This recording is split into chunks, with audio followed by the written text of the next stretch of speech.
Good morning. से प्रणाम मेरा। अभी हम एक इंटरनेशनल एक समस्या के विषय में बात करते हैं। तिब्बत। मैंने देखा कि बहुत सारे तिब्बती लोग यहाँ घूमते हुए दिखते हैं। तिब्बत को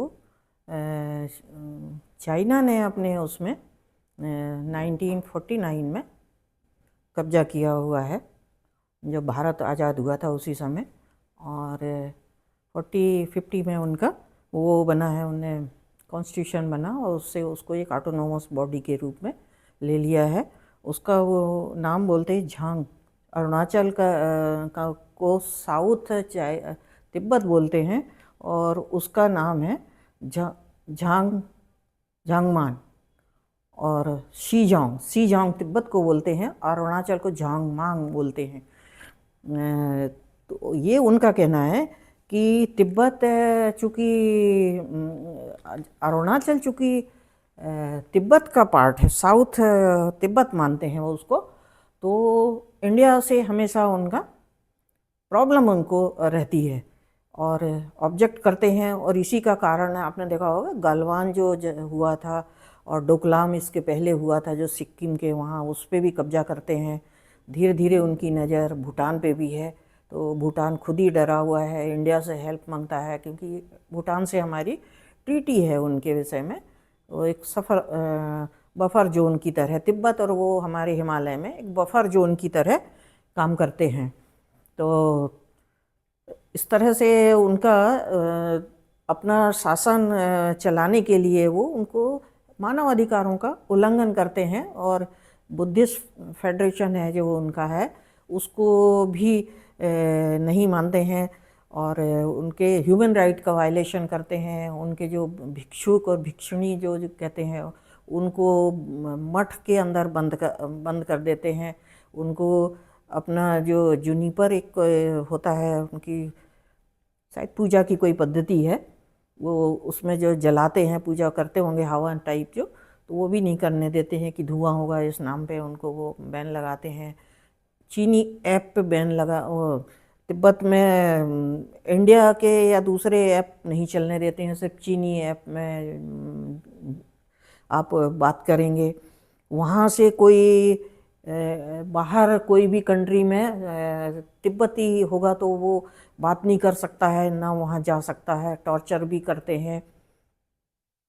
एक और काम करने लगे हैं कि वो उनको बच्चे जो 9-10 साल के जो हो जाते हैं तो उनको ले जाके सैनिक जो ट्रेनिंग जो सेंटर होता है वहाँ रखते हैं और वहाँ बोधी, चीनी और उनकी जो मैंडरिन जो भाषा है वो पढ़ाते हैं और हिंदी पढ़ाते हैं। अब वो इसलिए पढ़ाते हैं कि उनका उद्देश्य है कि जब जहाँ ज़रूरत होती है तो इनको जासूसी के लिए वो उपयोग करते हैं। और उनके जो है दलाई लामा को भी उनने जब वो अपनी मर्जी से इलेक्ट करते हैं, उन्हें नोरबू करके हैं जो उनका बुद्धिस्ट हैं, उनको नया दलाई लामा बनाया है, जिसको पूरी इंटरनेशनल बॉडी भी स्वीकार नहीं करती है और इनकी तिब्बती कम्युनिटी भी नहीं स्वीकार करती है। क्योंकि जो दलाई लामा है जो 90 साल के हो गए हैं, उनको जब इनने उस पर कब्जा किया था तो वो अपनी जान बचा के और उनको भिक्षुक लाए थे जब 8-9 साल के थे, तो वो हमारे यहाँ शरण लिए हुए हैं धर्मशाला में। और उनके आश्रम हैं यहाँ, वो कंफर्टेबली रहते हैं जब से आए हैं। अभी वो 90 साल के हो गए हैं, तो अब उनकी भी ये है कि अब नया दलाई लामा उनको सिलेक्ट करने का अधिकार है उनकी जो पद्धति के अनुसार।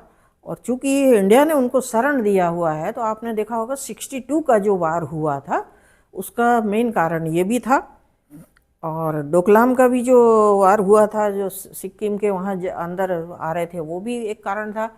और अभी रिसेंटली 2020 में जो गलवान वैली में जो एक इंसिडेंट हुआ था जिसमें हमारे कर्नल और सैनिक भी मारे गए थे, जिनको हथियार लेके आए थे वहाँ से, जबकि पीस की ट्रीटी हुई थी जवाहरलाल नेहरू से पंचशील की कि वार नहीं करेंगे। तो वो मैकमोहन वो साफ कहते हैं कि हम मैकमोहन लाइन को नहीं मानते हैं और वो धीरे धीरे स्लाइसिंग बोलते हैं, जो लैंड स्लाइसिंग मतलब कटिंग कर करके हमेशा आगे बढ़ते जाना। इस तरह से वो इंडिया की टेरिटरी उनने दबाया हुआ है, और अरुणाचल में भी, और इधर देखेंगे आप सियाचिन का भी जो कब्जा दबाया हुआ है, और पाकिस्तान ने और उनको दे दिया है। तो 62 में जो जगह है उनने ली हुई है, तो वो करते हैं। तो मैंने अभी देखा कि बहुत सारे जो तिब्बती हैं वो यहाँ बहुत प्रॉब्लम में भी रहते हैं। अब सोचो वो अपनी ये वहाँ एजिटेशन होते हैं, और ये जो टॉर्चर करते हैं, तो वो अपनी जान बचा के भागते हैं। तो अभी 400 के करीब उनके लोगों ने आत्मदाह करने की कोशिश की थी। इसके पहले भी उनको काफ़ी लोगों को बीच बीच में एजिटेशन उनके होते रहते हैं हर 2-4 साल में। तो उनको वो टोटली कन्वर्ट करना चाहते हैं वो अपने सिस्टम में, और चाइना का एक पार्ट मानते हैं, जिस तरह से उसको मानते हैं क्या, ताइवान को जिस तरह से करते हैं। उधर मंगोलिया की तरफ भी उनने ज़मीन दबाई हुई है रशिया की, रशिया भी ऑब्जेक्ट करता है इस चीज़ को। तो ये इनकी गलत पॉलिसी का कारण है, चूँकि फाइनेंशियली साउंड हो गए हैं वो, अपनी क्रूर नीति, डिक्टेटरशिप जिसको कह सकते हैं, तो सेंट्रलाइज कमान होने के कारण तो वो ये एक करते हैं। तो मेरा ये कहने का, मैंने बात किया था, एक यूट्यूब में भी बनाया, लोगों से बात किया, उनसे पूछा तो वो यही कहते हैं कि नहीं हम नहीं जाते। मैंने कहा आपके रिलेटिव होंगे वहाँ, आप उनके पास वो नहीं आते? तो बोले नहीं, ना आने देते, ना जाने देते, ना बात करने देते हैं, क्योंकि उनको ये खतरा लगते हैं, ये टेररिस्ट लगते हैं, और धीरे धीरे उसको अपने उसमें उनका मेन उद्देश्य वहाँ है। देखा होगा जो पेंगोंग जो झील थी अभी जो 20 में जो झगड़ा हुआ था, तो 1/3 हमारे उसमें है और 3 हिस्से वो तिब्बत के उसमें थी। तो वहाँ वो पेट्रोलिंग करते करते आगे तक आ जाते हैं, और उसी में वो झड़प होती है। उसका उद्देश्य उनका ये है कि उसको पानी को वो देर सवेर डाइवर्ट करेंगे। वो मानसरोवर यात्रा भी, जबकि आदिकाल से, आप महाभारत काल से भी देखेंगे तो मानसरोवर इंडिया का एक पुराना धार्मिक वो रहा है, उसका संबंध है, पर वो एक्सेप्ट उसको वो नहीं करते हैं। ब्रह्मपुत्रा वहीं से निकलती है, वहाँ एक बहुत बड़ा विशाल डैम बना रहे हैं, जो हमारे लिए शायद लाइफ थ्रेटनिंग हो सकता है नॉर्थ ईस्ट के लिए, क्योंकि यदि ये एक तो पानी रोक लेंगे जब कम होगा, और तिब्बत की तरफ वो उधर ले जाने वाले हैं अपनी इलेक्ट्रिसिटी, उनकी हार्डवेयर पे डेटा सेंटर वगैरह बनाने के लिए इलेक्ट्रिसिटी की बहुत रिक्वायरमेंट होती है, तो वो मेन उद्देश्य है। दूसरा क्रॉप के लिए तिब्बत में उधर पानी ले जाना चाहते हैं, और जब सरप्लस हो जाएगा तो वो प्रॉब्लम हमारे लिए, हमारे नॉर्थ ईस्ट में असम है, मेघालय, अरुणाचल है, बांग्लादेश, ये फ्लड में आ जाएंगे। तो ये ऑब्जेक्ट किया है इंडिया ने, लेकिन उसका कोई असर होता नहीं है। तो ये मेरा आज सोचा था कि आपसे बात करूं, इससे बताऊं कि ये तिब्बती की जो हमारे लिए वो एक बफर जोन था, और तिब्बती लोग पीसफुल भी होते हैं। वो उनकी 2 जनरेशन अभी इंडिया में हो गई है, वो किसी तरह से टेम्परेरी अपने व्यवस्था बनाए हुए हैं, क्योंकि गवर्नमेंट ने एसिलम उनको दिया हुआ है, और ह्यूमन राइट के वजह से कि ह्यूमन है वो करके मर्सी में, तो वो अपने जॉब करते हैं इसी तरह से। तिब्बत से कपड़े वपड़े बेचते हैं, सामान है जो भी है।